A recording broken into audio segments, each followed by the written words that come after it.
বারাকাতুহু। সবাই ভালো আছেন, আমিও ভালো আছি।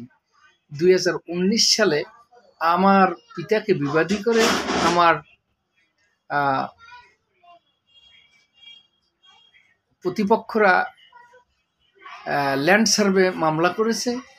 সেই ল্যান্ড সার্ভে মামলার আজ 25 সালের 30/1/2025 সালে বাদীপক্ষ আমাদেরকে কোর্টে স্টেটমেন্ট দিয়েছে যে আমাদের কাছে তারা জায়গা পাবে না এবং আমাদেরকে বিবাদী থেকে কর্তন করা হোক।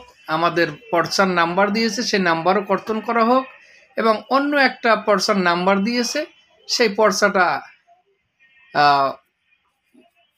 অন্তর্ভুক্ত করা হোক। এভাবে তারা স্টেটমেন্ট দিয়েছে।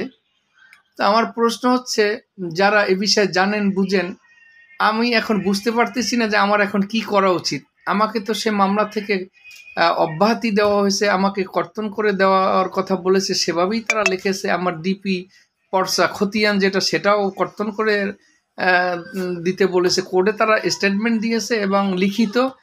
এখন যারা যারা জেনে থাকবেন, বুঝে থাকবেন, আমাকে একটু পরামর্শ দেবেন আমার কি করা উচিত। এখন আমি ঠিক বুঝতে পারতেছি না, আমার কি আর কোনো উকিল দেবার কোনো প্রয়োজন আছে কিনা।